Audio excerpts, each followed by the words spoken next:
Weapons hot and one-liners at the ready, recruits. This ain't just some summer blockbuster vacation. This is the real deal. You've been chosen as part of an elite task force for the month of action. Now when those bullets start to fly and everything around you is up in flames, don't you lose your nerve. Remember who you are. You're the toughest, craziest, most resourceful sons of bitches to ever lace them up. We don't wait for backup and we damn sure don't retreat. Now strap your asses in and get ready for the drop. Oh, and one more thing. Before you pull that trigger, tell them John Mortis sent you. Welcome to the motherfucking Balance of Cinema podcast. We are celebrating ass-kicking, gun-toting action movies from across the world. It is the month of action, a yearly celebration of people whose veins are filled with pure A yearly celebration of the people who fill our veins with pure adrenaline. I am your host, Steven, and joining me today for Bad Movies, Worst People, we got Derrick and Whitney. Hello. Hello there. How you guys doing? That was dope. I'm all raged now. Thank you. That is the month of action intro. So if you listen to the podcast, you're like, I don't like that intro. It's only for this month. Hello, guys. How are you two doing today? Fantastic in our nice 72-degree house. Doing awesome. It's hot outside and cool in here. Yeah, I have my fan at the highest setting right now. I hope it doesn't get picked up by the mic. We are currently sitting in front of a fan as well. Thank you for having us on. This is super awesome. Yeah, thank you guys for joining. So this month of action, it's my first time doing it. Because I started my podcast not knowing about month of action last year, so I didn't know anybody, so I couldn't ask. I'm gonna cut all that out. This is our second year. So yeah, for this month of action, I am doing something I think is interesting. I am focusing on female-led action movies. So today we're doing Iron Angels, and then for the rest of the month, I have Atomic Blonde, Long Kiss Goodnight, and Royal Warriors. That is dope. And of course, to show how performative this all is, Whitney is my only female guest for this month. I'm number one, guys. So yeah, thank you guys so much for joining me. Oh, yeah. Can you tell the audience a little bit about your guys' podcast? So Bad Movies, Worst People. We talk about movies that may or may not be bad. Honestly, we've kind of just dropped that part, but the idea is we're talking about maybe bad movies, but we're worse than those movies. We go through them, we chat about what happens, but mostly we just have a lot of tangent conversations. And if you don't like dirty humor, it might not be for you. But it's available anywhere you get podcasts. It's on YouTube, it's on Spotify, it's everywhere.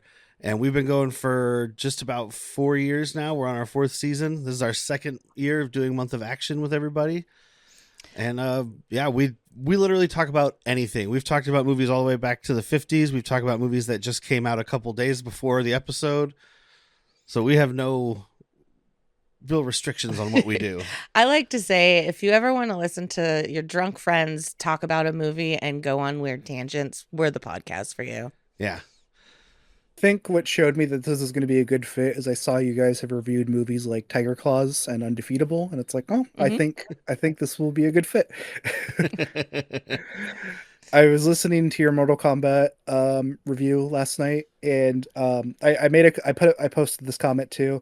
It really hurt me because I'm one of the people that likes Lyndon Ashby as Johnny Cage. So the whole time I was like, come on guys, he's good.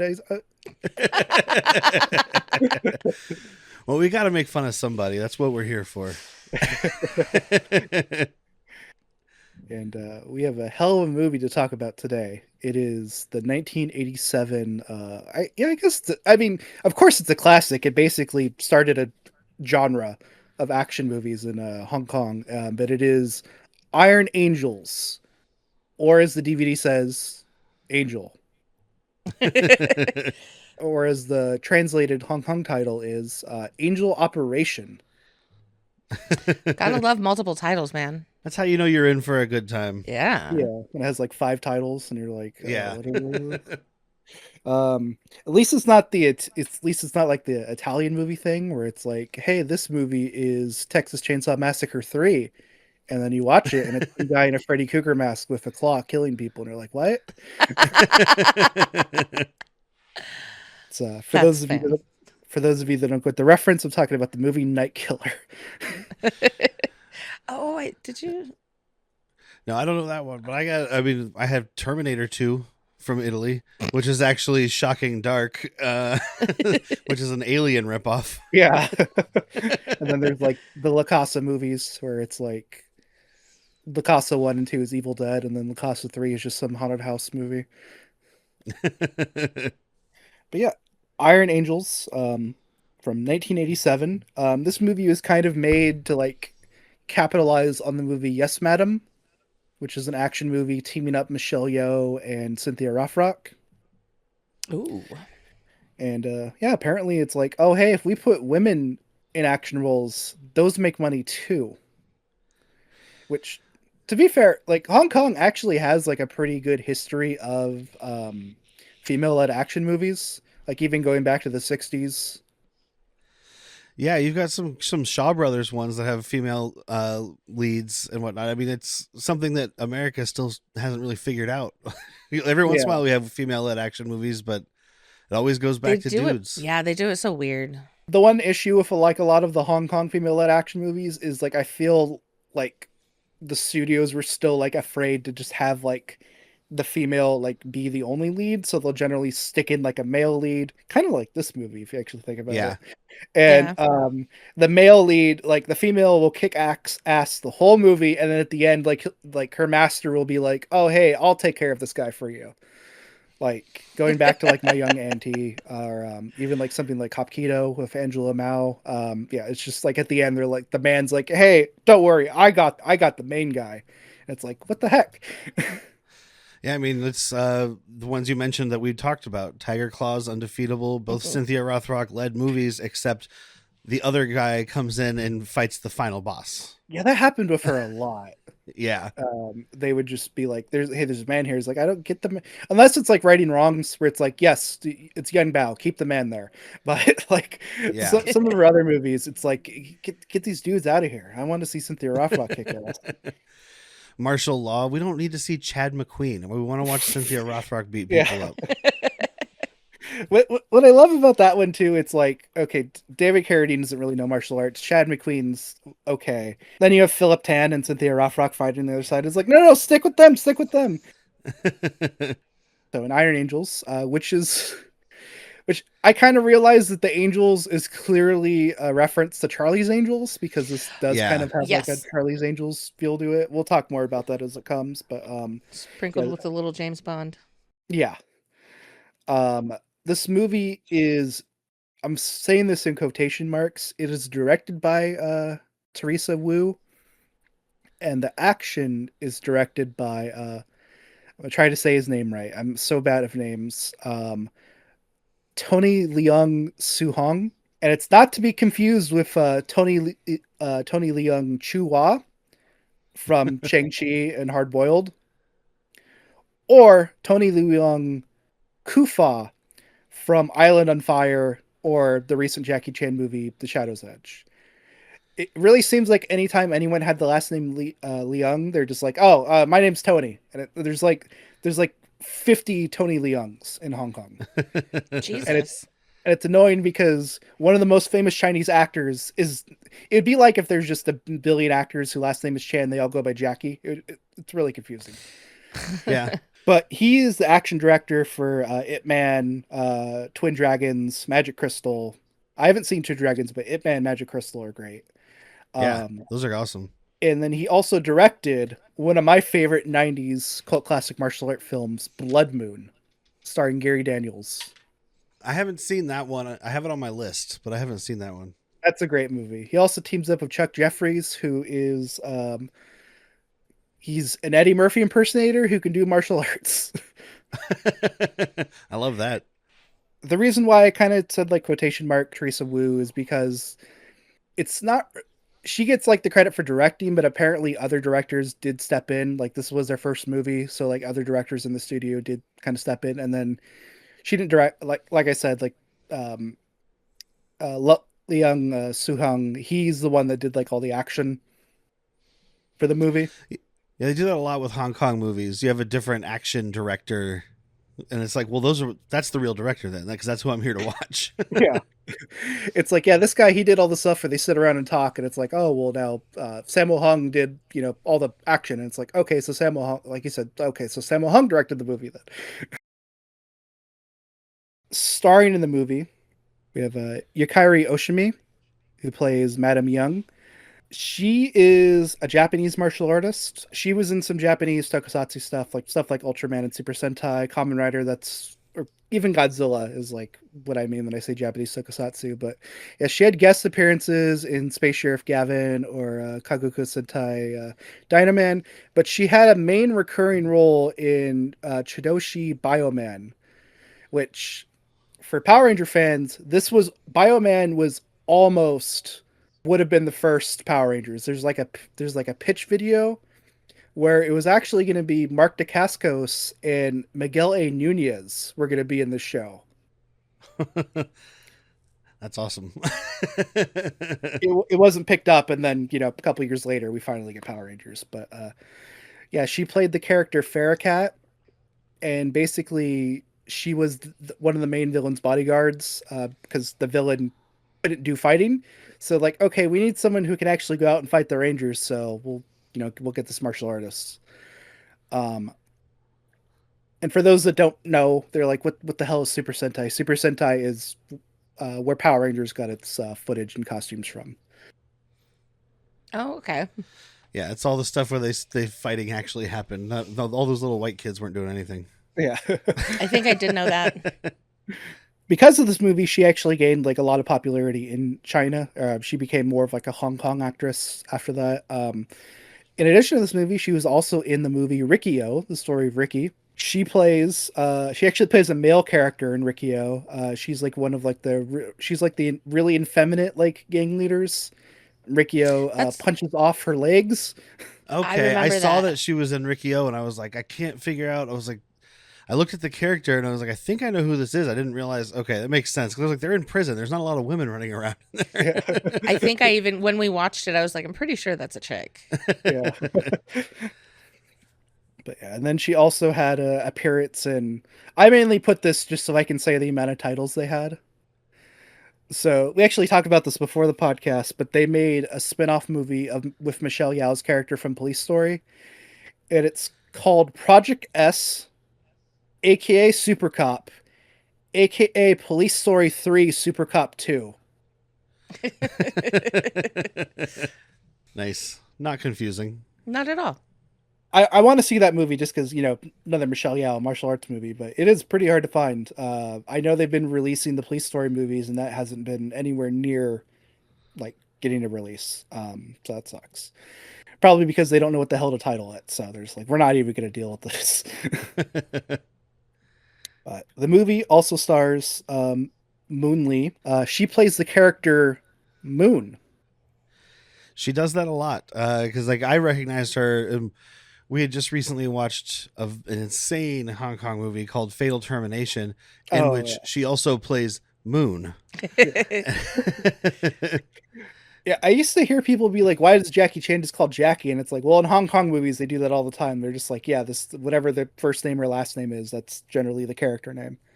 Throughout the 80s, she had like very small parts in like other like martial arts movies, including one of my favorites. Not just because of the title. The title's hilarious though, but she has a small part in the movie Dirty Ho. Oh, I freaking love that. I actually just saw that for the first time last year. It's just a Shaw Brothers that had missed me. And that became like my favorite one very quickly. Did I watch that with you? You might have. It sounds familiar. That's the one where like it's like a prince. He's like in a wheelchair, and then he's like manipulating. Yes. Yeah. Okay. Yeah. Dirty Ho's great. I swear it's not just because of the name. The movie's really good. Eventually, she just became the Girls with Guns poster girl, and starred in like I think she started like 30 action movies in the 90s, all within like 7 years. Yeah, they crank them out there. But yeah, it was like you said, Fatal Termination. She's in just like a ton of like movies. Like off the top of my head, like Dreaming the Reality, Kickboxer's Tears, or just I haven't seen them, but I have them like downloaded so I can finally watch them. Which after this movie, I'm probably gonna get on pretty quickly. She also plays her designation is Angel 2, and the Wikipedia orders them in a weird way. So we also starring we have Ellen Liu as Ellen, also Angel 3. Elaine?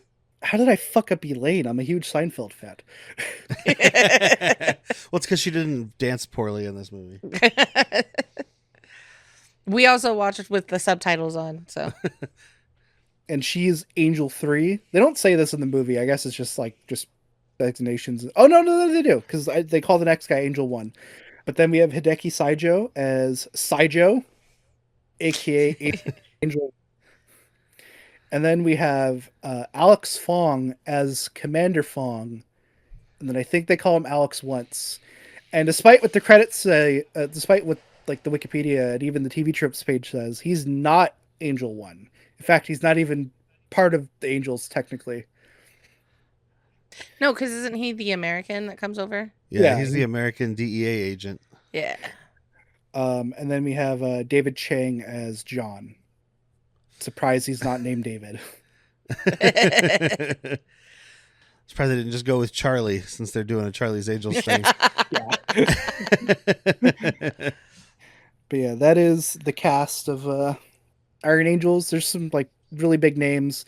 Specifically big names that got popular from this movie. So like we're kind of like looking at like the beginning of like some careers here. I can see why. Yeah. But Whitney, can you read the letterbox synopsis for us, please? I certainly can.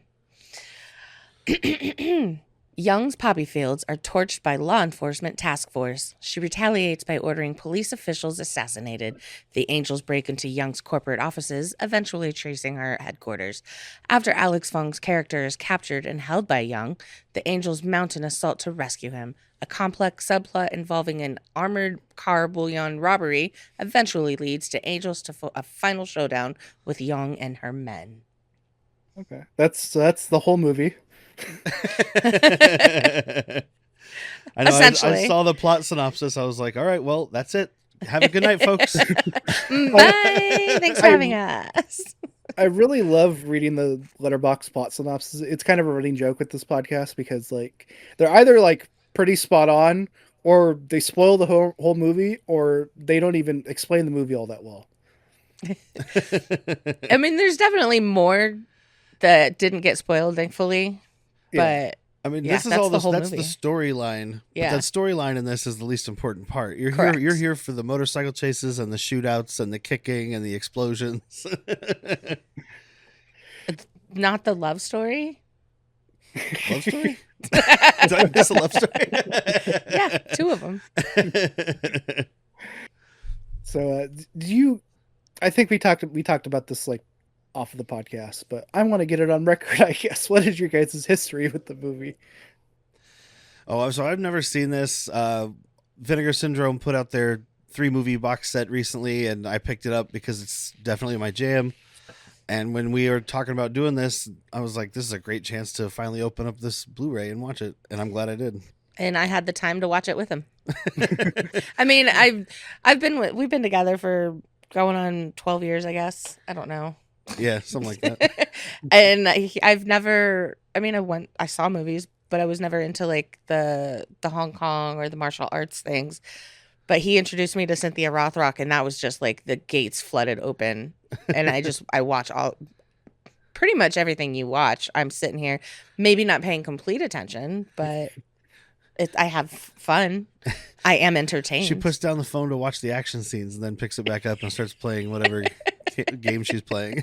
I tend to be the same way when I watch movies like this, especially like American Cynthia Rothrock movies. It's like, okay, when's she gonna hit the guy? But this one, I thought that I loved this one. When we finished, I immediately told our co-host, I was like, "You're gonna love this." Yeah. I'm in a similar boat. Like I knew about this movie just because like I was interested in watching Moon stuff, and for the longest time, like none of her stuff was really available. Like now, like you have this has a Blu-ray. A couple of her movies are on Tubi, stuff like that. So I always heard about Iron Angels, and then when Vinegar Syndrome was like, yeah, here's all three, and guess what? Because you're buying it on Black Friday, it's cheaper. It's like, oh hey, I like cheaper. I like paying less money for movies that I want. Plus, you got three, so Yeah. that's even Yeah. more value. Sometimes Vinegar Syndrome, they're like, do you want to pay $60 for this movie? And I'm like, no. I I'm do a not want to. sucker, so I'm a subscriber on Vinegar Syndrome, so I get discounts anyway. But like, and I also because I just like I'm like, give me a box of movies every month. We'll see what happens. But so when stuff like this comes up, I'm like, hell yeah, 50% off, which is actually like 25% off. I'll take it. Yeah. Yeah, I like the way they do that. It's like it's just like, well, your movies are already on sale whenever you because they're generally like $10 cheaper, and then it's like their sale is like now they're $5 more cheaper. It was like, oh, I mean, technically that is better. Yeah, I mean they'll list their prices and people are complaining online. They're like, they want $75 for this 4K, and I'm like, they've never charged $75 and they'll never charge $75. They say 75, they list it for 60. They get it for 30 if you're a subscriber. They put it on sale for another $10 off later. Like it's never that price. It's never that price. Yeah. It's not like Kamen Rider DVDs where it's like, oh, this is 70, and it's like, no, actually it's 65, and it's like, oh, I feel like you could go a little bit cheaper there. It's probably cost you like $10 to make a million of them. Yeah, they know they've got us. But yeah, let's get into Iron Angels. The movie opens on a nice, tranquil poppy field, which I don't think the movie tells us, but Wikipedia says it's in Thailand. Okay, I was even just like, is that poppy? I don't know. It looks like it's bad because it's a pretty field and there's people out there harvesting stuff, but they're also being surrounded by dudes with guns. Yeah. As soon as I saw the guns, I was like, oh, hey, yeah, this is Poppy. Like, it's not. Like... I knew it was poppy fields immediately. I don't know enough about poppy. I know that they are the seeds on muffins. Yeah. I was just like, now we know how to harvest heroin. Did you guys ever watch the episode of Seinfeld where Elaine eats a poppy seed muffin and fails her drug test? Yes, I have. The poppy seed. It must have been in the chicken. Mrs. Seinfeld, I need you to pee in this cup. Apologies. I'm a big Seinfeld fan. Oh, no, you're good. Our co-host also is a huge Seinfeld fan. I grew up watching it. Unfortunately, this poppy seed picking is interrupted by Interpol, who just come in and shoot everybody. Yeah. Shoot first, ask questions later. In fact, I don't think there's ever a second where like you do not hear the sound of gunshots.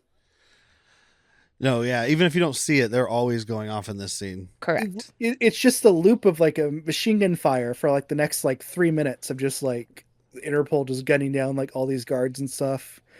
Then they burn the poppy field, which I imagine would just make them all addicted to heroin. You would think.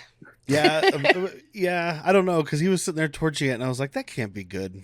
I don't know if it's like because there's that trope in video games like where you or like movies where like you burn down like weed fields and everyone immediately gets high. I assume it's the same for heroin.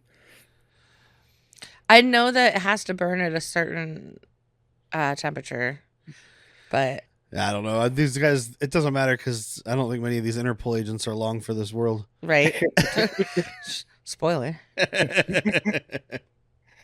Yeah, we do. After that scene, we cut to like the Interpol celebrating, and then we are introduced to our main villains.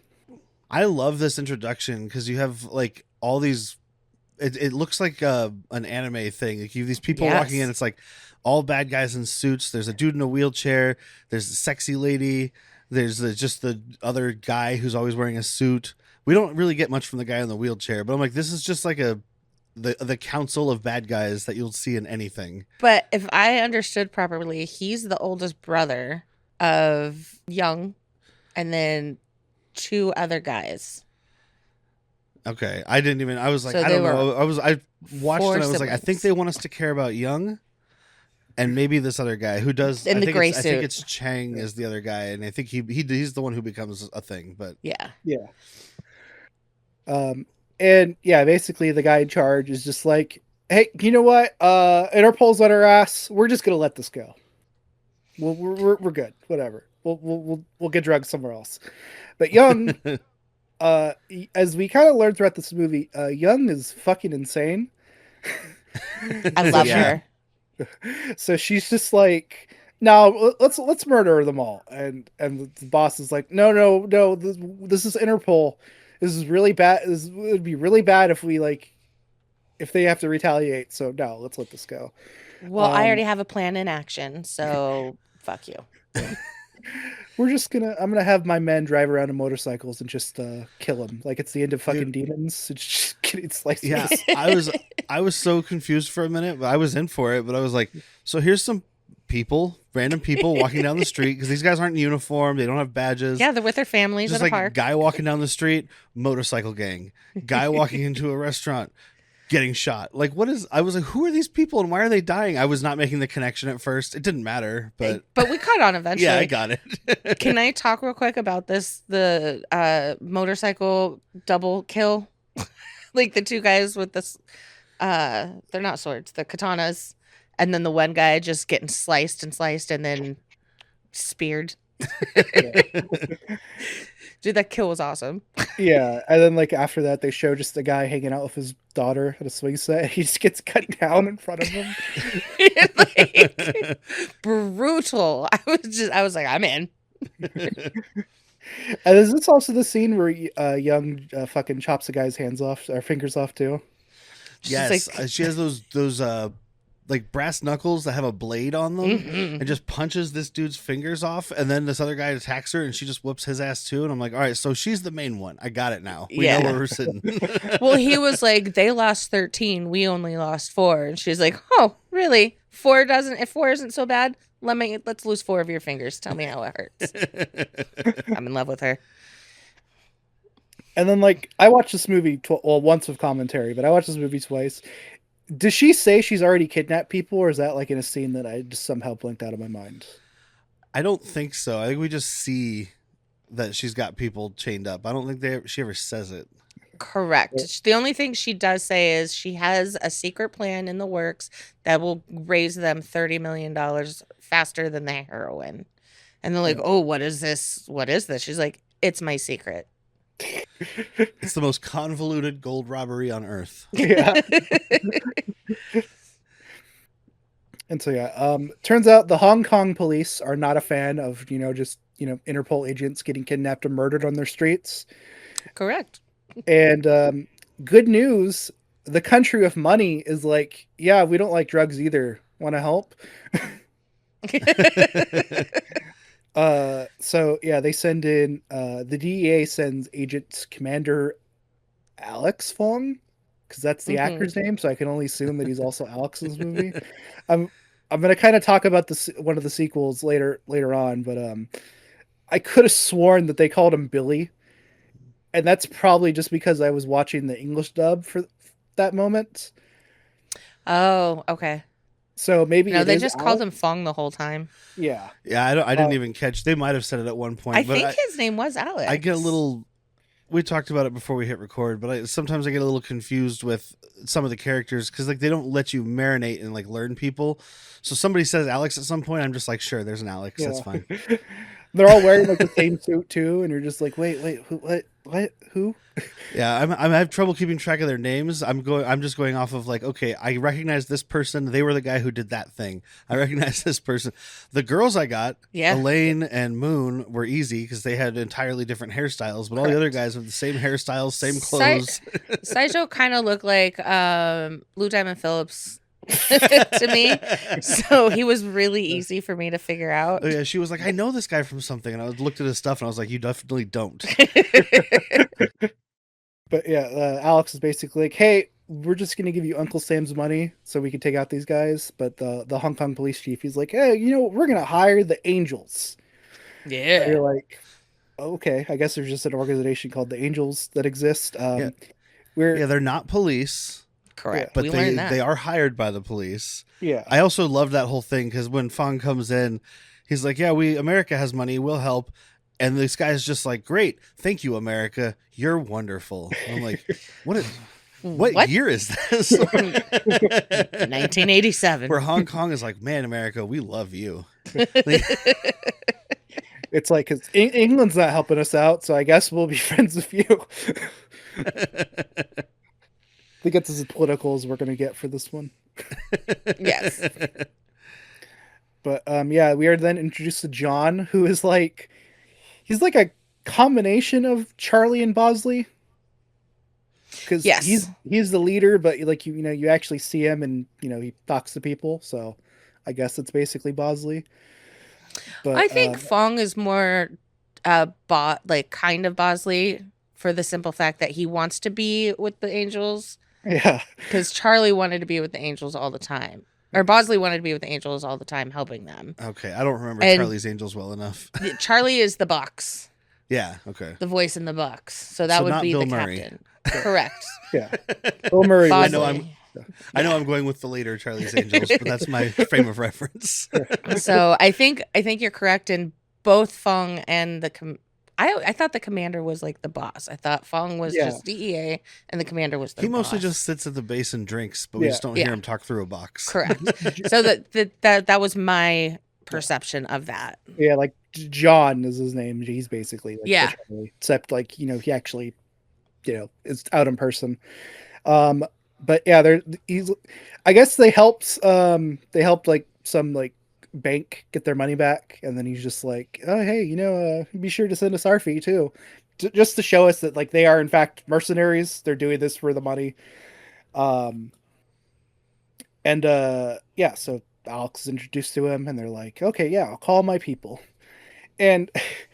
This really reminds me of the A Team. How like when the A Team aren't doing missions, they're off like doing their own shit. So like, How they make their real money. yeah. So it's like, yeah, like I imagine mercenary work. You make a lot of money off of it. So I don't know why Moon is just. So Moon's just like a secretary. Or Yeah. like an office building. Yeah, but she's like a kung fu secretary. She's dope. Except for the one job she needed to do. Yeah. Get him a train. Yeah, she's just throwing these files at people, and like everybody is loving it. They're like, "Hey, can you get me the whatever file?" And she just hucks this file folder full of papers across the room, and somehow none of the papers fly out because Yep. she's that good. Exactly. I love it. And then we are introduced to Saijo, who just apparently is just a martial arts teacher. Yep. Dude, just whooping the shit out of these kids. It's like how Steven Seagal trains people in movies. He just beats up his students, and then it's like, oh, Exactly. thank you, Sensei. It taught me a lot. That's exactly how that happened in this too. Well, I learned what it I feels like to learned. get punched in the face. I understand now. Thank you, Sensei. Also, the fighting is outstanding. It is Yeah. incredible, the fight scenes. Yeah. That's like one thing is especially like in the 80s, like you know you're going to see some of like the best fight scenes ever whenever you put Yeah. in the 80s action movie. We need to bring Um, that back. Yeah. Well, it's even in Hong Kong movies now, like they like to use a lot of CGI and effects and stuff, and it's like, no, I just want to see two guys beat the shit out of each other. Yeah, we actually, quick sidebar, we watched this dog shit movie. What was it called? Iron Mask? Oh my god, yeah, with Jackie Chan. The trailer, we Oh, turned it on because yeah. the trailer was like, it's Jackie Chan and Arnold Schwarzenegger. And I was like, what the fuck is this? It was the most CG garbage thing, but when they're fighting, the fighting is awesome. Yeah. It's just that it's immediately followed by, I'm pretty sure AI produced dragons and like all kinds of weird stuff. And I'm like, Yeah. what is happening in this? I slept through a large portion of when they started talking in the middle. I was like, I don't care about the story. Wake me up when they're fighting. Yeah, it's really funny because like in the 80s like movies, it's like, yeah, I don't care about the story, get the fight, like, but now it's almost like it's like whatever, the story's serviceable, just you know get to the fighting. Now it's a lot of the times it's like the story better be good because like the length of time between the fights is like almost unbearable. So it's like Yeah. Like I watched The Prosecutor, the Donnie Yen's newest movie, and it's like that had like a pretty serviceable story. So it's like, okay, cool. I don't have to skip through the movie now. I can watch the whole thing. Yeah, that one I was talking about. The story just didn't make any sense, and I was like, I couldn't care. Where's Arnold Schwarzenegger and Jackie Chan? Right? Isn't Arnold just like in one scene too? He's at the beginning, and I think at the end. Then after we are introduced to our third angel, Elaine. I have to make sure I say it right so I don't embarrass myself again. um, Character wise, I have to say Elaine's probably my favorite character because she just doesn't act like an action hero at all. She's like very girly. She's very clumsy. We're She introduced to her. uses her beauty. Yeah. Yeah, I love their whole thing. Like she's the quote unquote sexy one. Yeah. And I'm like, I think everybody here is pretty hot, man. Like, yeah. Like even like John, who's like clearly like a couple decades older than the rest of them, is like, oh, this guy's pretty good, pretty good looking for an old guy. yeah, like- you have a team of sexy people who beat people up. Like you can't have the hot one in the sexy group. But I get it. She's also the one with the gadgets. Yeah. Oh yeah, Which my Bond. yeah, that is we'll talk about it more as like the movie progresses, but that is like something that I really like about this movie, how it's like I thought like, you know, it's a girls with guns movie, so I thought the whole thing was just going to be them just blowing people away, but like the fact that they have like gadgets and stuff is honestly really cool. Yeah. But yeah, Elaine, she like from what I can assume, she just she basically got a guy's attention just to kind of push her bags, and then as soon as she didn't need him anymore, she's like, "Oh, yeah, thanks." Yeah, because he's like, wait a minute, and she's like, oh no, and she goes over and like kisses him on the cheek and like rubs his face, and then she's like, okay, bye. Like, Do I not get a tip? that's what I was waiting Is for. I was tipping waiting not for a him to be thing? like, can I get a tip? Like I thought he worked there. So even though I've seen this movie twice, I am like somewhat kind of confused on their first plan. They just seem to be kind of just they go to clubs and then Elaine just sings. Are they just waiting for the gang to show up? I don't know. I don't know. I was lost here and towards the end. There was 2 points where I was like, okay, I think it's really her singing though. it might be. I mean, it's all dubbed, so it's hard to tell. Yeah. Yeah. I like a lot of like actors around this time. They're like they tend to be more like there's like a bunch of actors that are like, oh, they have like 10 albums. What the heck? And then like You know, you had to do multiple things back then to get Yeah. noticed. I'm sure the actors weren't getting paid like American actors. Oh. no, yeah. Like I know, I think Saijo, when he was younger, because he's a Japanese actor, I believe that he was like a popular like idol in Japan. So he was like Oh, okay. he was more of like a singer, and then he started doing some movies, and this is like this is his only Hong Kong movie too, Oh. which Okay. kind of crazy because like I was listening to the commentary, he didn't really do action all that much, and it's like he actually pretty good at the action stuff in this. Yeah. Even to the way he got on that motorcycle, I was like, that was sexy. Yeah, like Something super minuscule as that. It was just like, I damn. looked at his movies and I was like, there's nothing I recognize. Like there's other stuff that looks more recent and actiony, but there's a lot of stuff with just like girls with pigtails on the cover, and like there's him with an old lady who has an umbrella, and I'm like, I don't know what these things are. Singing in the rain, just singing in the rain. Sorry, real quick, the one with the old lady with the umbrella, I clicked it. It's called Let's Go, Grandma. Anyway. I might have to watch this. Now I just wonder if it just is just him romancing a grandma or something like that. Exactly. I'm a grandma. You want to romance me? Sorry. Okay, go ahead.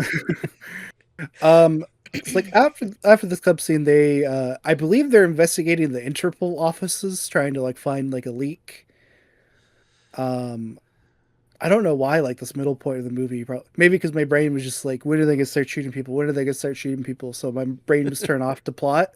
But Well, no, because the one guy just goes into the offices and starts going through files, and I was like, is this the bad guy's office? Yeah, Is I it- understood it was the bad guy going into Interpol, just getting everybody's names so they could murder Interpol. okay, Oh, okay, that makes sense. All right. See, good thing you're here. Oh, you're Thank you, welcome. Whitney. For once I paid attention. It's like we're paying attention to what all the girls did. You're paying attention to what all the guys did. So it's perfect. And then, yeah, so eventually, like, the girls, they go do some snooping. And then Saijo, he calls one of the people, and he's like, it's like a Jason Bourne thing where he's just like across the street. He's in a junkyard. He's like, I see you. Yeah. That part, yeah, How where much- he's down on with the motorcycle and like the gun and everything, yeah. And he's like, how much does a Interpol agent get just these days? The information on Interpol. That's why I was like, oh, yeah. Okay. And Also, Elaine is a klutz and breaks everything all the time in the Yeah. office and almost gets them caught like 4 times. I love the way that he tortures him. He just throws him in like a car crasher. Oh, yes. Dude, it's brutal. I was like, if he was a bad guy, he'd be like, thanks for the information. Click. And then continue crushing. Through him, they're able to find out like the dock that the bad guys are at. I don't think they have a name, so so in my notes I just call them the Triad. Yeah, I was calling them the Triad when I was writing some notes, and then at some point someone just keeps saying the corporation, so I wrote that too. But they don't Something have like about an the actual golden name. triangle also. Yeah, she says something about the Golden Triangle at some point, but I'm like, is that their group? Is that? Yeah, I thought it was their group, but I listened to the commentary and then it reminded me that, oh yeah, the Golden Triangle is like a specific like region of Southeast Asia, Oh, okay. because that's where like a lot of like the poppy production was. Okay. But it's She like does say at the end, Young says the Golden Triangle is gone, so that's why I was like, well, you're right there. I can see Yeah. you, so that makes a lot more sense because they burned all the fields. Yeah. I mean, it sounds like a group. Yeah. Like, I mean, literally, this popped in my head. The Kingsmen too. They're the Golden Circle, but they're originally going to be Oh. called the Golden Triangle. But they're like, oh, we don't want to reference that, so Oh. which Fair makes enough. sense. Which makes sense because the villain's name in that is literally Poppy. So, but yeah, they infiltrate a dock, and I couldn't tell if they legitimately fell asleep or this was just part of like the stakeout plan. But yeah, they're just Moon and Saijo, they're sleeping inside the car, and then like a couple of the Triad members are just like, "Hey, what the heck? Did you guys fall asleep here after making out?" Ha ha ha. And then they tell one of the bosses about it. He's like, "Dude, why? What the fuck? Why did you just leave people outside of our dock?" Yeah, you got to get rid of him. He's one of the siblings. This is one of the brothers. This Yeah. tall guy. Okay, they kept calling people brother. I wasn't sure if they were actually brothers or if it was like the names within the group. Because Oh, my favorite one, this guy later, I think he's the one with the really bad comb over. They just call him Brother Man because Man is like a last name, but it's just Brother Man. But anyway, sorry. brother. Yeah, he goes to check on the car to make sure they're on the level, and Saijo does the Saijo classic makes thing. out with Moon. Yeah, he does the classic thing of we're gonna kiss to distract him, which at first, like, she doesn't seem into it, and it's like, dude, like, you're gonna get shot if you don't go on.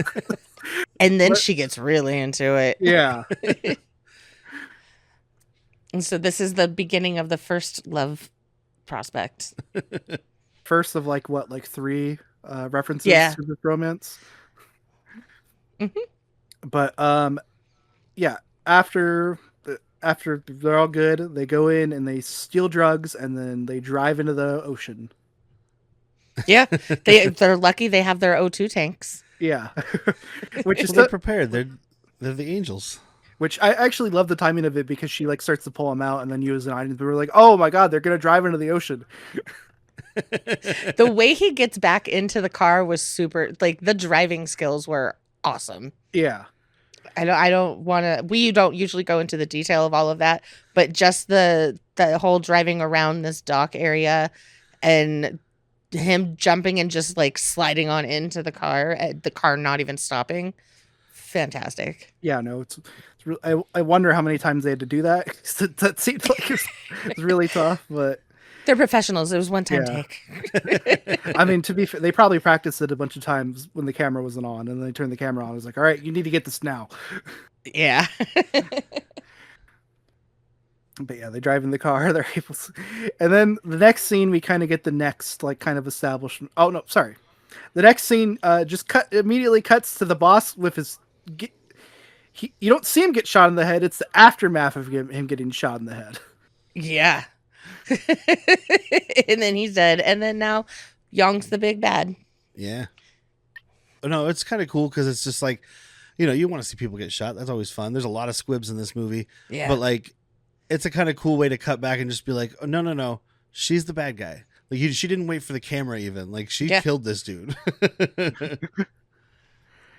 So Elaine picks up the new song show, Angel 1 and Angel 2. And she sees like they're drying each other off and all giggly, and I expected Elaine to get like, well, what about me? I'm the hot one. But she was like, oh my god, they're so cute. Oh, I love that. Yeah, and then like the next scene, they kind of have like a little bit more romantic tension. Like Moon kind of looks at him, and then she looks away, like all embarrassed and stuff. Yeah.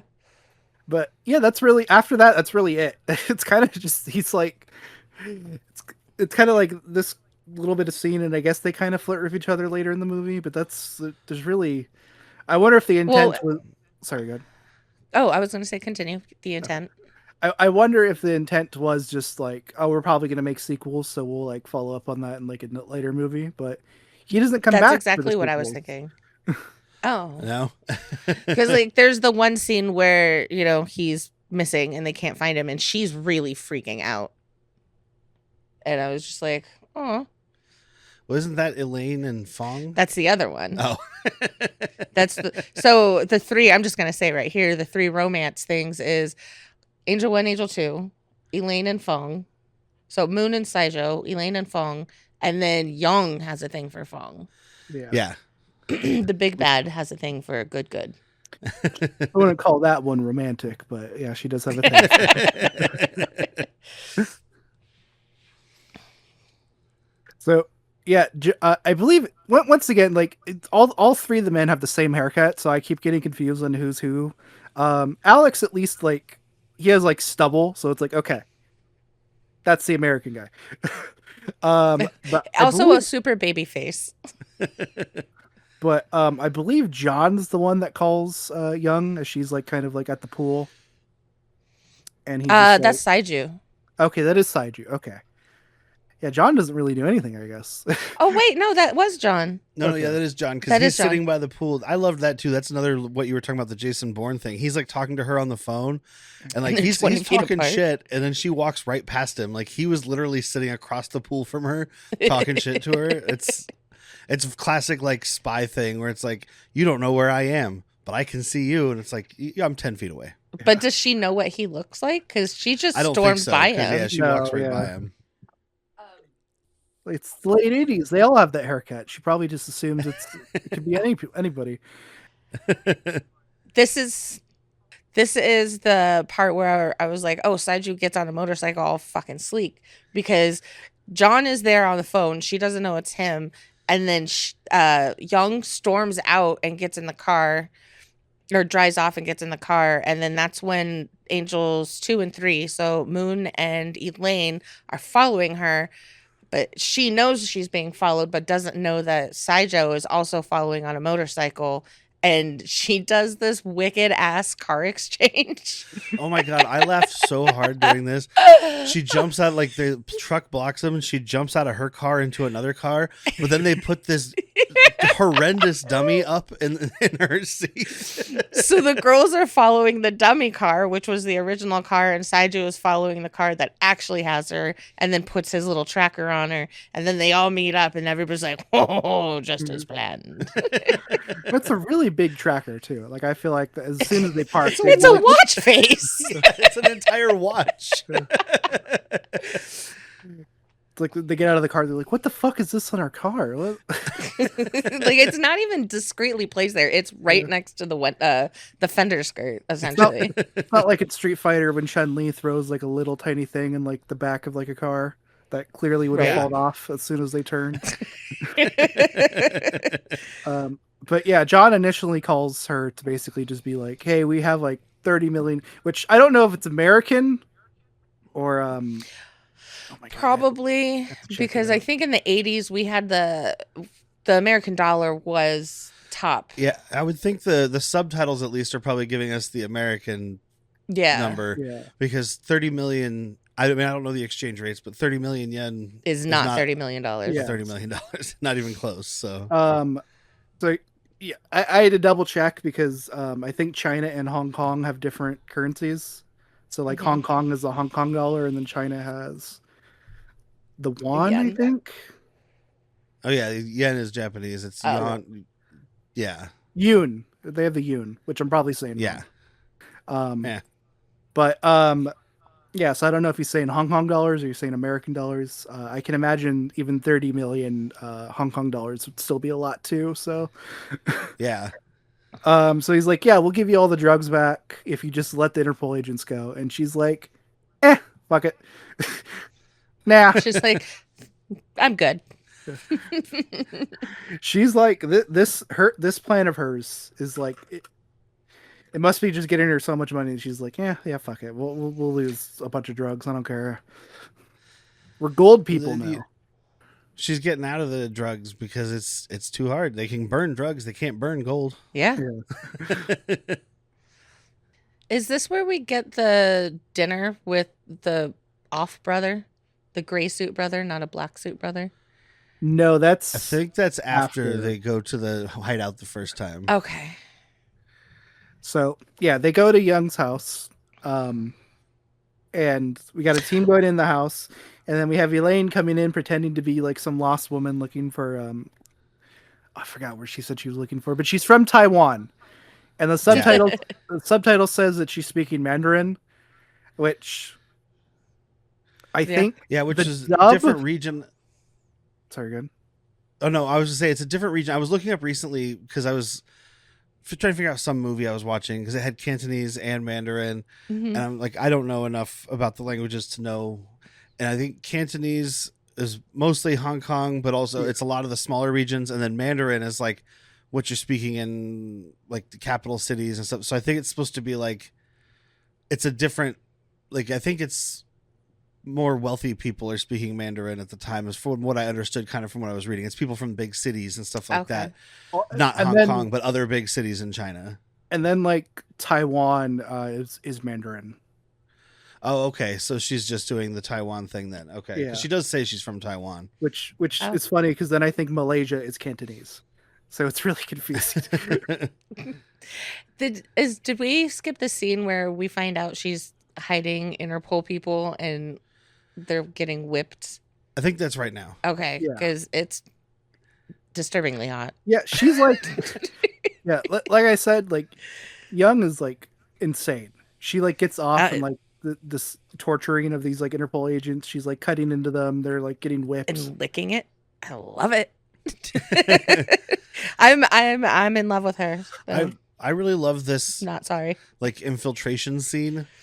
And like this is the last time I was taking notes because after this it was like all action and I was just kind of staring. But like when she's distracting the guys, and Moon and Saijo are sneaking in, and what are you looking at? Just look at me. When they start cutting down these people, like when they sneak in and they take out these first couple guards, this one guard goes around the corner and he just lit a cigarette. They take this dude out, and then one of the guys downstairs hears a noise and looks up, and the guard is still standing there, and it's just Saijo taking his arm with the cigarette in it and making it look like he's smoking, even though he's definitely dead. It is so freaking funny. It was fun. And I like how Alex is just in the trunk. Oh, yeah. Right. It really comes off. It's like he's like, "Hey guys, can I come?" And it's like you're not really part of the plans, but sure. Yeah, we just thought you're the money guy. I didn't know you'd actually want to come with us. Well, he wants to be an angel. Yeah. Which I think is just a funny subplot. It's like he hangs out with him for a couple of days, and he's just like, "Wow, being a DEA agent sucks. I want to be a mercenary." Right. This is way more fun. You have less rules to follow.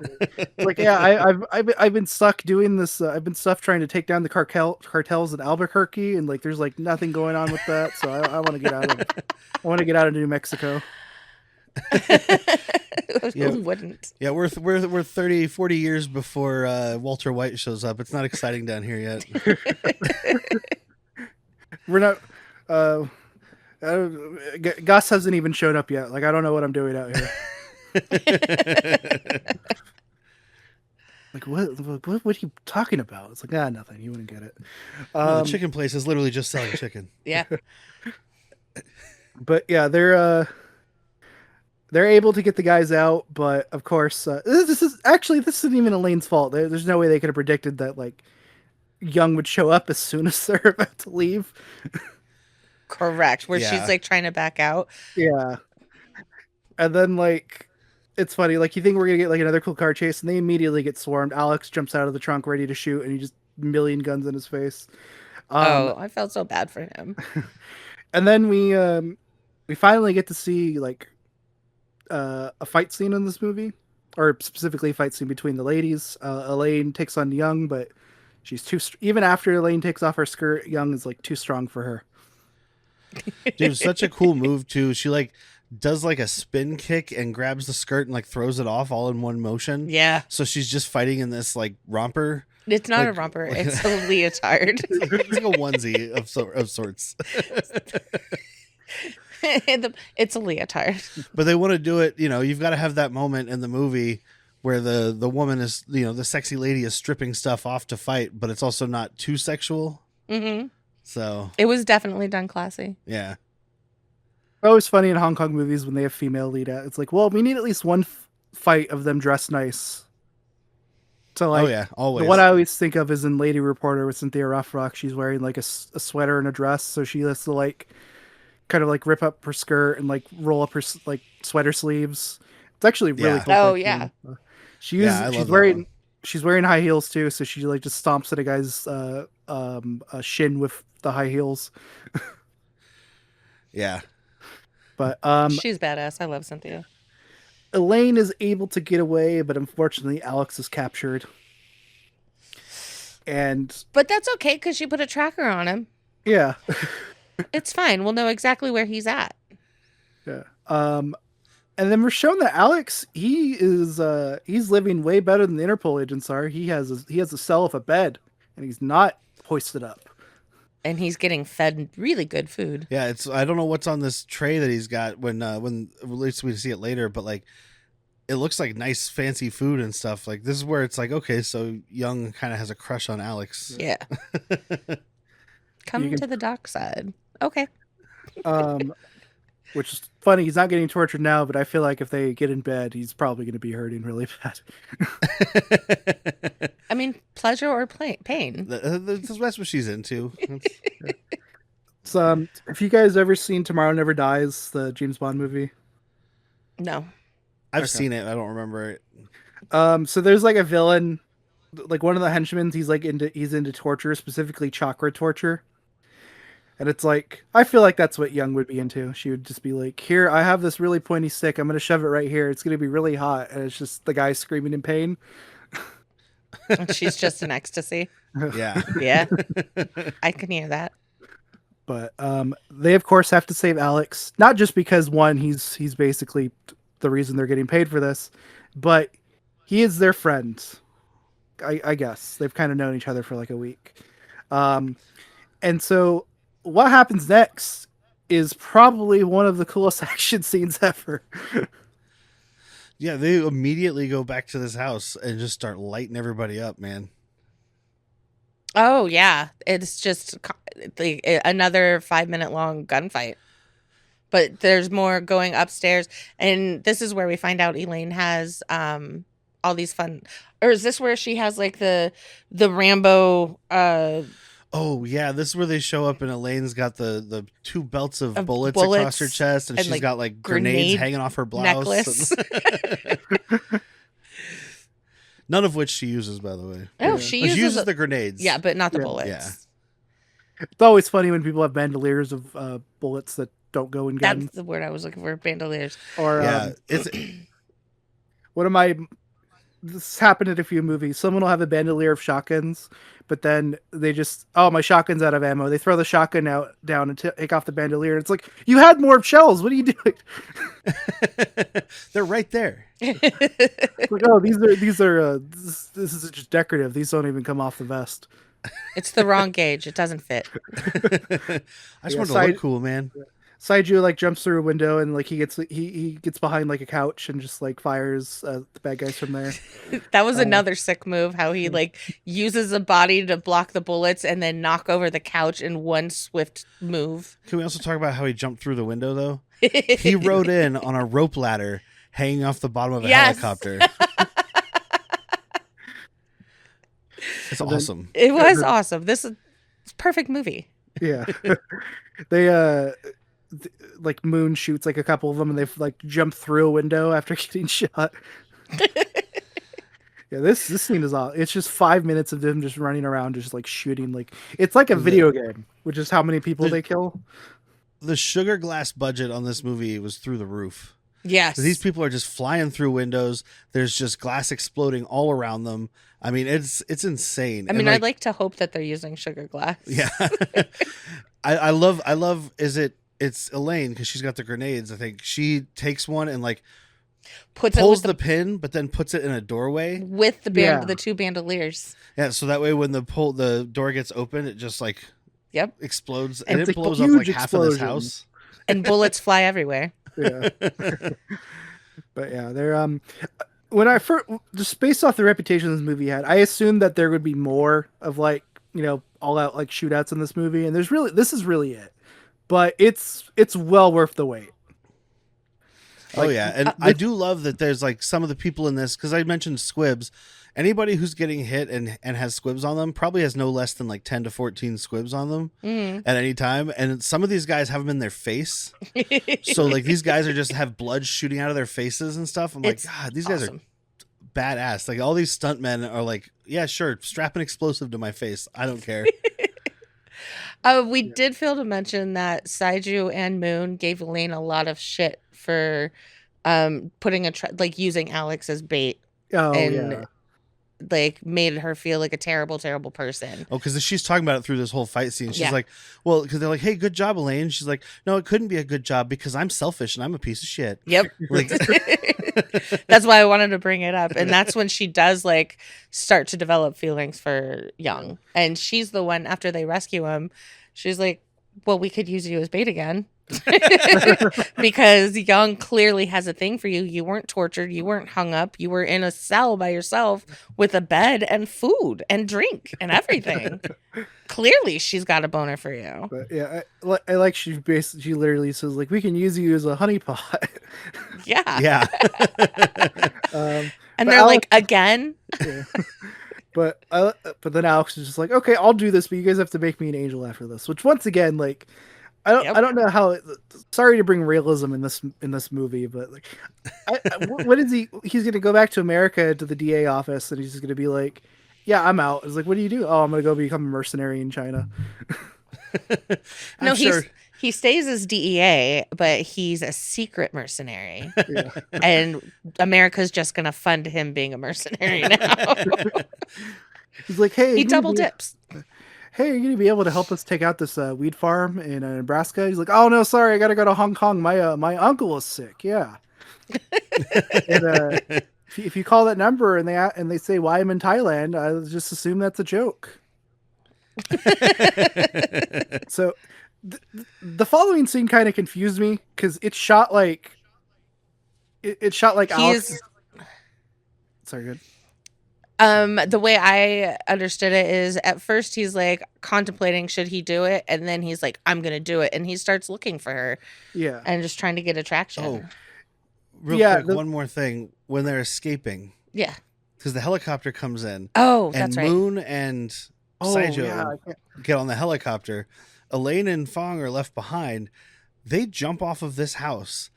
And I mean, we cut to the two actors on the ground, but these two stunt people who jumped off this house. I mean, this is a 3-story house that's on the side of a hill, so they jumped down like 5 stories.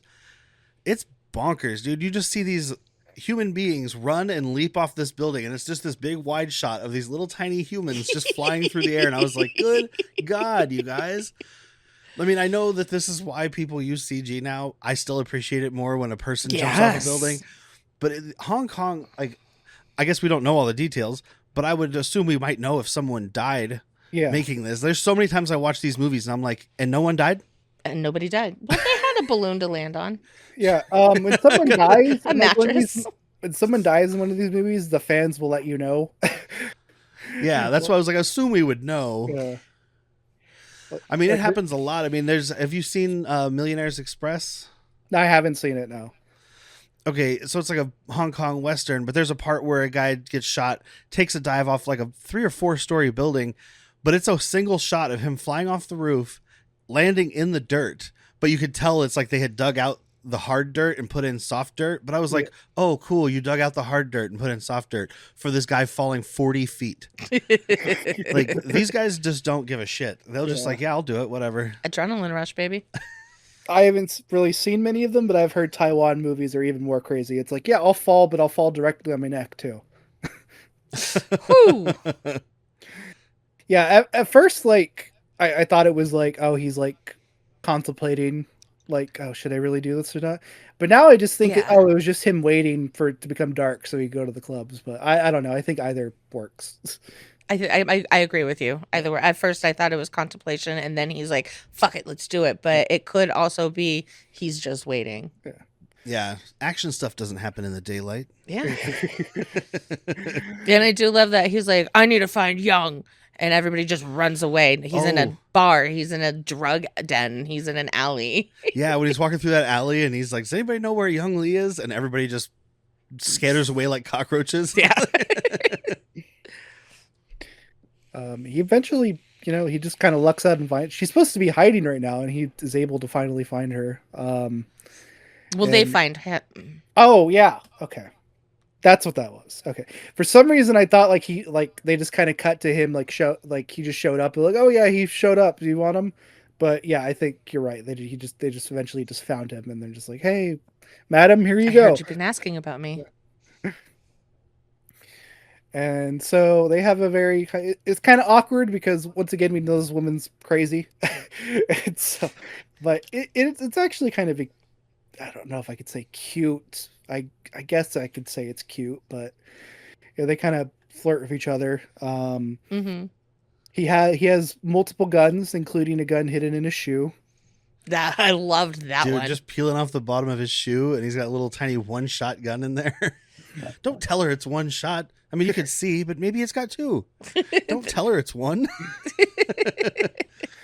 I do like too that we get a boob in this movie. Oh yeah, she's got to distract him. She's like, "Go ahead, shoot me." Hey, guess what? Nipple. And he's like, "What's that now?" And she takes him down. Yep. It reminds me of Kung Pao, where it's just like, she's shy, but you eventually you will get a moment, and then she like takes off her jacket to reveal her bra and then puts it back. He's like, there you go. Yeah. But apparently she's decided that she wants so Alex gets captured again, and now he's getting tortured. Yeah. And now it's like, she's all, I can tell you the code, but you're not gonna like what happens after. Yeah. And we're back at the office. The code is this year. 1980. Well, they say 1987. Yeah. Which I just realized now we actually skipped over a part of the movie too. So at first they try to even find out what her plan is. That's when they talk to that one guy. The gold bunnies. Guy. Yeah. Oh yeah. When they kidnap his daughter. Yeah. They kidnapped his daughter to SeaWorld. And yeah, they're doing that just so he can like reveal the plan. He says he doesn't know what the plan is other than, and this him and Saijo have like a really good fight. Which once again, like, so the guy, I didn't look up his name. I don't know his character name or his actor name, so bad podcaster, I guess. But I got his character name. His character name is Chung. Okay. Because he's listed under Boss Chang Lung. Okay. Well, He's a guy named hold on, Huang Zhang Li. Don't know what the role he had, but he's in a bunch of Jackie Chan stuff. It looks like Drunken Master, Snake in the Eagle Shadow. He's in Ninja Terminator. okay. Wow. He's in Millionaires Express. Damn. So yeah, he's like a big he's like in a bunch of martial arts stuff, but like Saijo, like not really being like a martial artist, I think he actually did like a pretty good. This little fight that they have is pretty good, even though it's like lasts for like 20 seconds. There's so many flipping people with the force of their own energy. And like hanging over this one, he's hanging over the rails by his neck. He's just essentially holding onto Chang's in the head. parking garage. He flips him over and then just holds him up by his chin. Yeah. And then he's like, I'm not going to kill you, or I'm not going to arrest you because I'm not a cop. Yeah. And this is where, and then like he's like, okay, like he just like, yeah, all I know is it involves a code. That's all she told me about the plan. And then I'm sorry to cut you off one more time. The other scene we skipped was when she was breaking the glasses, they did take pictures of all the documents, and one of the documents was gold or bunnies or something, bunny banks. Oh yeah, because that becomes important. Yeah, it does. Okay.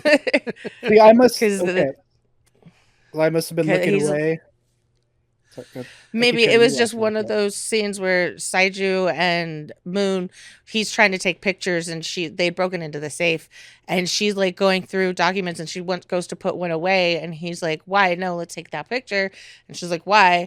And he's like, 20 grand for a bunny bank? Like, come on, look at the quantity, look at the price. And she's like, oh shit. And so when now, like, fast forward to where we're at after the kidnapping of the daughter and saying, oh, she's home now. He's walking around. Oh, wait, I haven't gotten there yet because getting ahead of yourself. I am getting ahead of it's after the torture of 1987. But yeah, so sorry. We came for the action. Sorry, we don't understand the plot. Sorry. No, the last part of the movie here, the plot is tedious, or what's the word I'm looking for? It's, I don't know, it's light at best. Yeah. Okay. So. it is basically the excuse to get us to the next action scene. Yeah. When we kind of explain like what the thing is, it's really silly, and it's like, did they write this like on the day they were supposed to film all this stuff? Doesn't surprise me. Which, knowing how good movies are, it's probably exactly what happened. But yeah, Alex is tortured. She does give him the code, but Alex has a oh my god, what do they Morse call code? Yeah, a little Morse code tapper. Yeah. Which, how does it know when to send it? I don't know, but also he's tapping out these messages, and he says like, you know, Young Lee's has me and goodbye and all this stuff. I'm like, wouldn't it be easier just to type she? Right? Like you're doing it all by tapping your foot while you're chained up being tortured. Like, well, it's the thing with like Morse code. Like, you're supposed to make the sentences as short as possible. He's like sending like full paragraphs, right? And I feel like after a while, like he's gonna be like, "Why are you specifically tapping just that one foot?" It's like they didn't check his other shoe, I guess, when he pulled a gun out of one of them. They're like, "What's this metal piece?" Oh, it's probably just a spring to jump. But kind of before like he sends messages, Elaine is like really upset of like, you once again put Alex in harm. She's once again responsible for him getting captured, and this time he might actually be dead. Exactly. But yeah, that's very dramatic that he's just like saying his goodbyes, and it's like, I mean, they know where you're at. They can probably save you again. Is this where Saiju starts soul searching and he's trying to make a connection, like 1987, what's the bunny banks, what is this? And then they're like, oh my god, they're going to get gold. Yeah. Oh, because he goes to a bar where women are dressed up like rabbits. Yeah. And one of them talks about like, oh, it's the year of the rabbit. And he's like, Year of the Rabbit, 1987. This is Jeff Goldblum in Independence Day. Yep. Like making the weird connections that don't actually connect. Also, Nick Cage in National Treasure. Virus, computer virus.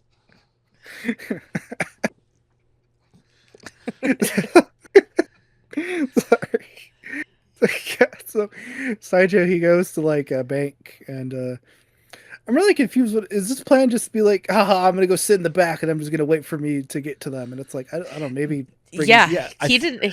He was gonna bust them while they tried to steal the gold. Yeah, I think his plan was to jump out and kick everybody's ass. Yes. And like that's about it. He did have a tracker on. Yes. But the tracker doesn't work through concrete. Apparently not. Also, so they kill everybody. Like the bad people kill people. Yeah, so he gets in the armored transport that's full of gold, but they're also making fake gold rabbits. I don't really understand this. That's all happening at the same time. I think they're stealing the gold and melting them down to rabbits to ship or something. Well, one of the guys says, imagine how much this would be worth if it was real gold. Oh. Okay. I think maybe I just got confused. And then they take half of the gold and then leave the other half of the gold in a hole. Yeah. They cover with concrete. Yeah. Well, there's also 4 concrete piles. Like, did they steal 4 gold armored trucks? Maybe it's to confuse people. That as well. Again, the movie doesn't really tell you.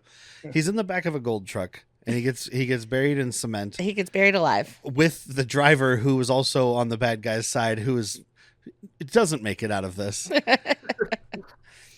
But Saiju has control. He's doing his chi check and he's like meditating and like that's how he lives from being entombed for however long. He lowers his heartbeat and blood pressure and oxygen intake. Which I don't know if that would work, but whatever. It's a movie. Exactly. But yeah, eventually they go back to go retrieve the gold. They start drilling into it, and that wakes them up because it's like, okay, cool, air. That also the signal comes back. Yes.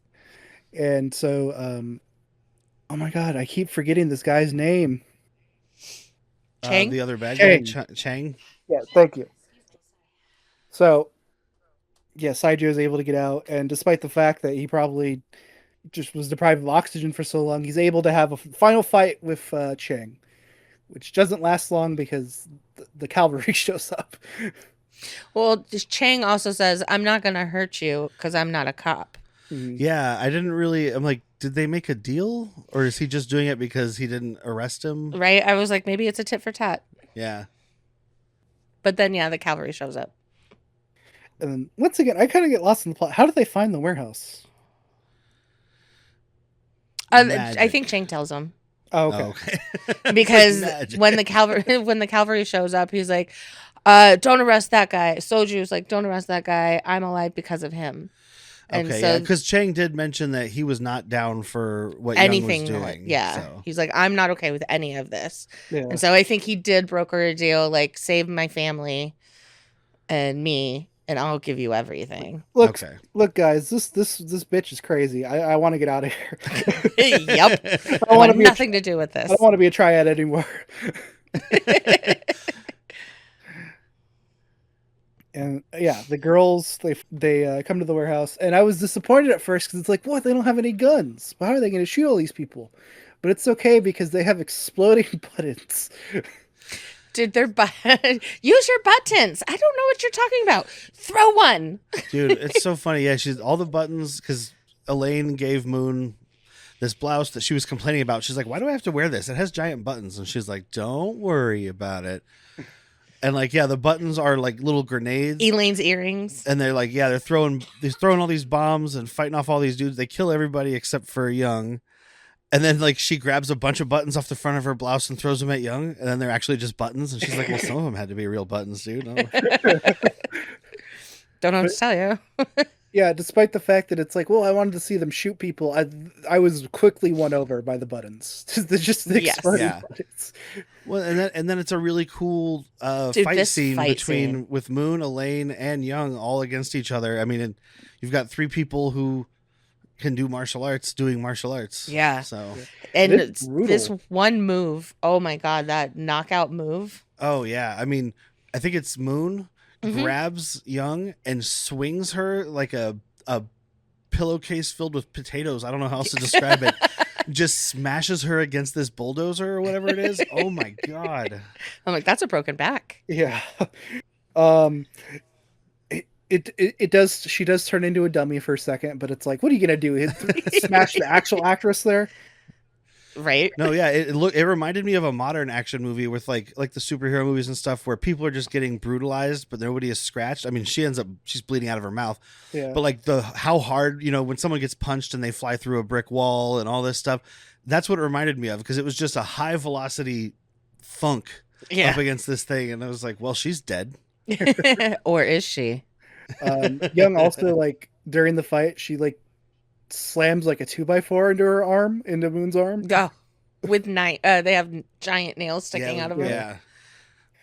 Yeah, I was a little bummed that like this fight is actually kind of short. I feel like when it started to like really get going, like Young than just Moon then just slams her in there. I was like, I wish it went on for like 2 more minutes, but what we got Yeah. I thought was really good. Correct. I this might be too early to say this, but I really wanted to point out that Yukari Oshima is the fucking standout of this movie. Like, Oh yeah. she is an excellent martial artist. Like playing this, like, she's great at like playing like this sadistic villain. It really makes me want to track down more of her movies because I thought she was great in this. Yes, I can't agree with you more. They've got her in the villain hair and stuff the whole Yeah. time too. Like she's got like the stuff where it's like slicked back into a ponytail, so it's like this. I don't know. Like I said earlier, it looks like a villain from some other like more cartoonish, like either an anime thing or like you were talking about the tonkatsu. Was that what it's called? Tokusatsu. Yeah, I was like, that's ramen. Tonkatsu is ramen. But I can't remember the real name, but like that kind of stuff where it's like the over the top, like the crazy hair and all this stuff. And then she's always wearing like black dresses and like, except for the one time she's just wearing like a crop top that says girl. So. That one was weird choice. No, this fight scene. And then Moon she wins and she's like hobbling away, bleeding, holding her arm. And she sees Saiju and I think everybody is there. Saiju, Commander, and or John. And then Young gets up and grabs a poker. Yeah, they have really sharp metal sticks in this factory. And starts lunging at her. And Saiju, like inches from stabbing Moon, Saiju shoots Young in the head, and she gone. Yeah. Hong Kong movies have this thing where like just action movies in general from like around this time had this thing where like, oh, the bad guy's dead, credits. And I was really happy the movie just didn't end just like, oh, she got shot, okay, credits. Yeah, agreed. Yeah, no, that happens a lot. That's the Shaw Brothers special. There's a lot of stuff that happens where it's just like dead, credits. We do get that one more scene though. Oh, this next scene. So they take Elaine to the hospital, and we're visiting her. And on the way to go see her, there's all these people knocked out around her room, and she's just like eating a banana, and she's like, they told me I couldn't eat, so I dosed them all. They'll be fine. They'll wake up soon. And they let her know that Alex is okay. He's in the room right next door. Yeah. And she couldn't get out of the bed fast enough, and we end on a awesome freeze frame of her trying to jump out of a bed with a casted leg, a bandaged arm, and everybody around her trying to help her As she slips on a banana peel. as she slips on the banana peel. Yes, It's a because very she's klutzy. it's a very goofy ending for what is actually a pretty violent action movie. Yes, and I was here for it. I mean, I think that the goofiness is a big bar for a lot of people watching Hong Kong movies. Like I enjoy watching them, but sometimes I'm watching them and even Whitney will come in and see it and she'll be like, You watch weird "What? This shit, is so babe. fucking weird," because they do these really weird, goofy comedy things in there, and it's a different culture. Their comedy in their movies was different than ours, so it's like very much more exaggerated, slapsticky. Like it doesn't feel like it belongs in that type of movie. It's like over here it would be a Steve Martin movie. Over there it's your Rambo. It's like if Rambo slipped on a banana peel. Yeah. Yeah. I'm just thinking like you're watching Derek, you're watching like I think it's Twinkle Twinkle Lucky Stars, and you're just seeing like Sammo Hung and his friends molesting a girl, and then Whitney comes in and is like, Yeah. "What are you watching?" He's like, "No, no, no! I swear they fight in the last 20 minutes. I swear that's why I'm watching the movie." That has happened. Yeah. Like like I don't want to like obviously I don't want to shit like on a culture's humor, but it's just a lot of like Hong Kong movies. They'll have like this really like sometimes it'll be tasteless, sometimes it'll just be like, oh my god, why are these goofy characters here? But you know that like 20 minutes from now there's going to be an awesome fight scene, and you're like, that's why I'm watching this movie. Yeah. Yeah, they always want to have a weird characters, like a lot, like I think it's in Lady Reporter and a couple others, but like that's what I'm thinking of specifically. There's always like the really dumb guy. He's always kind of fat. He'll wear like a stupid hat. He's got like a little kid's hat on for some reason. It's always like it feels very weird to us, but like once you've watched enough of the movies, you're like, I get what's going on here, and it actually starts to become funny too if you've watched enough of them. Yeah, you have to Definitely. adjust to the humor, Yeah. except maybe some of the stuff in the Lucky Stars movies. Those a lot of jokes in that one could get pretty bad. But Yeah. yeah, that was Iron Angels. Yeah. So I mean, I think we're probably going to agree, and we all kind of know what we think about this movie, but still, Derek and Whitney, what did you guys think of Iron Angels? I had a lot of fun with it. I'm excited to watch the other two. I kind of want to check out, like you said, some of the movies from some of these other people. Like I've seen a little bit of Moonlee stuff, but most of these other people I haven't really seen anything. Um, but it's just it's the stuff we're here for. We talked about. We were confused at points of the plot, but they get where they're going, and you're like, okay, I guess it was because of this, whatever. But also in between, you've got motorcycle chases, you've got explosions, you've got shootouts, you've got people with squibs tied to their or taped to their face. You got people getting bashed into bulldozer scoops or whatever is happening. Like it gets insane. Dudes hanging off of helicopters, diving through windows. Like that's what we're here for, and I had a lot of fun with all of that stuff. I'm very much enjoyed this. I absolutely loved this. I thought it was amazing. I fully recommend this. Like I said, I've already told a couple people they need to watch this. It had everything that I wanted in it, and really nothing that I didn't. Like I couldn't think that there's anything that I would take away from this. Yeah, there wasn't any weird like forced sexual stuff. Like a lot of these movies will end up having, like he was mentioning in Little Stars, like there's like rape scenes and things like that, but that end up being whatever. And it's like we didn't have to deal with any of that because these were all tough girls that didn't have to go through that. Correct. So. No, absolutely full recommend. Yeah, I'm with you guys on this one. I thought this movie was a lot of fun. I really enjoyed it. This it's nice to know I have two extra movies of this one because this movie alone justified my purchase. And the action's great. The characters are all fun, especially like I said, the main villain. Um, it I liked that it did try to do more than just be like a standard like we go around shoot people movie. So I liked that it kind of did the Charlie's Angels thing where they are investigating and they do kind of like have like you're saying, it is kind of Bond too because they all have like gadgets and stuff. So I kind of liked how this movie is a mix of things.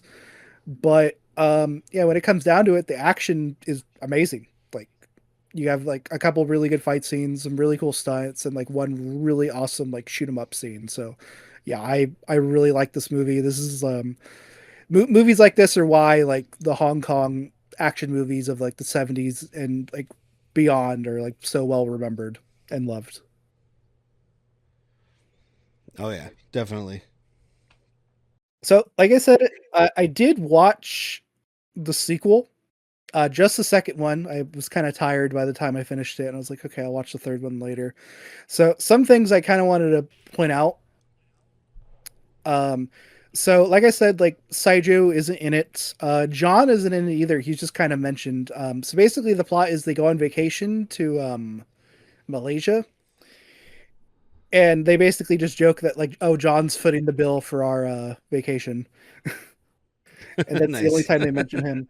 But yeah, Alex is officially a member of the Oh, Angels, so that's probably why they call him Angel One on the Wikipedia, okay. because he is like he's actually more of the main character in it too. It's really Alex and the two angels. Um, but yeah, there's actually I thought too that they would like do more action, but I guess they actually had less of a budget, so it's probably why they filmed in Malaysia, because they could get like tax credits and stuff for that. So Yeah. most of the action is actually like all towards the end, but oh my god, like it's so it. I'm gonna assume that you guys have seen Predator. Yeah. Funny So, story. She just saw Predator for the first time like 6 months ago. really, Yeah. did you guys do a video Yeah. on that? Because I would love to hear it. No. Okay. No, we've talked before about like when it's a movie that you should have seen and somehow Whitney didn't see it, we should just do it as a commentary so we can hear her live reactions.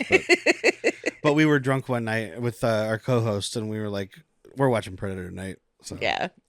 Did you like it, Whitney? I loved it. I had seen there was one that came out a couple years ago where it was like a prequel to Predator where she's in the Prey? native lands. Prey. Prey, yeah. And then we watched Badlands. yeah. So I kind of technically watched them in chronological order. It's funny. So there's that. I haven't seen Predators 2, 3, 4, whatever. Or Predators versus Aliens. I'm a big Predator 2 fan. Predator 2 is awesome. I'm with you. It's good. It's worse, but it's crazy. Maybe that's the one we do for commentary. But so like the ending scene of the ending action scene of Iron Angels 2, it's basically the raid scene of Predator when they're like shooting up Okay. like all the drug lords and stuff. Then Yeah. Arnold kills Sven. Yeah. So yeah, basically it's they're in a jungle just shooting up like a base. But yeah, like Moonlee, she gets like a much longer fight scene in this one, and there's like tons of like huge explosions. So yeah, Iron Angels 2 I think is pretty good. It's not as strong because this one had like more things than just the action scenes that were fun. That one is pretty much like, okay, I like these characters, but I want to get to like the action, and when you finally do, the action's great. I didn't see 3, but reading from reviews and like kind of just looking at information, Elaine isn't in it. It's only Moon and Alex that are in it. Oh. I wonder what happened there. And then apparently in the second act, after the second act, Moon is just gone. So like the third act is all Alex. So I wonder if it's one of those Cynthia situations where when she was pregnant, she could only be in a couple scenes because they didn't want her to get hurt. yeah, Maybe. or maybe it was just Moon was like, I'm doing like 5 movies. Can I not do this one right now? Oh, that also. You guys are filming this down the street from the other movie I'm doing, so I can be in part of it. I'm doing Avenging Quartet and Fatal Termination 2. I don't really need to be in Iron Angels 3 right now. But what I've read is there's a scene where Alex gets a jetpack and he's just mowing dudes down while he's flying on a jetpack. So it's like I have to watch All that. right. I'm Yep. so excited I'm in. to watch these. We're bringing it over to Jax. But yeah, that was Iron Angels. I definitely get why it has the reputation it does. And yeah, I'm gonna introduce this movie to more people. It's like this and Eastern Condors. I have to just show people for the rest of my life. Yeah, Eastern Condors is great. It's you're just like, oh, another Hong Kong action movie, but it's not kind of not just another Hong Kong action movie. It's like Sammo Hung watched he watched a James Bond movie, Dirty Dozen, and Rambo in the same day, and he's like, I just want to do a movie that's all three of those. I want to kill three people with a leaf. So, where can we find you guys? Not in real life, but online. I mean, you can find us in Tucson. We are Bad Movies, Worst People. It's available anywhere you get podcasts. So whatever service you use, and if you look on your service and it's not there, send me an email. But Spotify, Apple Podcasts, YouTube, whatever, Audible, all that stuff. And yeah, like I said earlier, we talk about movies that may or may not be bad. We make a lot of inappropriate jokes. And also on the same feed, we do another show. My co-host Jack and I do a Star Wars show, but you don't have to go search for it because it's on the same one. It just comes out every other Wednesday. And that is called Han Took Shots First, where we drink and talk about Star Wars in chronological order. We went all the way from episode 1, and right now we're just starting Ahsoka. So we're almost done with the chronological stuff, and then we're just going to kind of do whatever, talk about cartoons, I guess. Jack loves the cartoons. I've never watched them. But we're doing all that stuff on there. So you've got episodes every Monday and every other Wednesday on Bad Movies, Worst People. So we also have a Patreon. And we also have a Patreon if you really like us. So, but we'll talk about that on there. Yeah. Then, do you guys want to share what you guys are doing for Month of Action? Oh, so for Month of Action, we're changing it up a little bit. I was going to do a lot of I was looking at like Italian 80s movies and stuff like that, but we wanted to step it up a level for this year. So I'm rebranding. It's just going to be Action Movies, Worst People. We're not doing bad movies except for one, I'm pretty sure it's going to be terrible. But we have a big blockbuster lineup mostly. We're doing Independence Day, True Lies, RoboCop, and on our Patreon we're doing a Highlander commentary because Whitney's never seen Highlander. But then the other episode that I was like is not the big budget thing. Our friend of ours really wanted to talk about it with us, so we're having him on to talk about a movie called FDR American Badass. Oh my god. Which is not normally the kind of thing we do because it looks like it's intentionally bad. Yeah. But he wanted to talk about it. He's a good friend of ours, so we're doing that. But basically it's just a blockbuster lineup, and we're going to have a few different guests on from Month of Action as well. So it's a whole big thing this year. I've seen clips of FDR American Badass. You guys in for a treat. I watched the trailer. I've seen one clip. Yeah, so I watched the trailer and I'm like, there's a werewolf Hitler with a machine gun. So I'm in. I want to thank you for having us on, dude. That was awesome. Yeah, thank you so much for doing this. I had a lot of fun. Oh yeah. Yeah. I mean, this is what Month of Action is all about, man. We all just, promote each other, support each other, guest on each other's shows, have a good time. So. And welcome to the club. It's your first time. Yeah, thank you so much. I'm really excited. I was in the Dissect That Film Discord.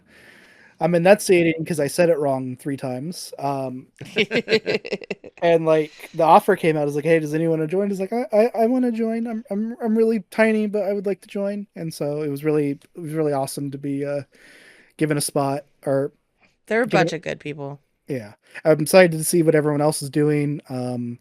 Because I was kind of aware of Month of Action just because people I follow talk about it. So it's really cool to be part of it this year. Yeah, I mean, this year is the biggest year yet. I think there's 21, 22 different people involved. Nice. So, yeah, or shows. So, yeah. Well, thank you guys so much. And for those of you that listen to Balance the Cinema podcast, I don't know how to end these. That's kind of a recurring joke here. So, goodbye, everybody. Goodbye. Bye-bye. That was one hell of an action sequence, soldier. I haven't seen shooting like that since the Battle of New Hope. The Month of Action couldn't have done it without you. Mission accomplished.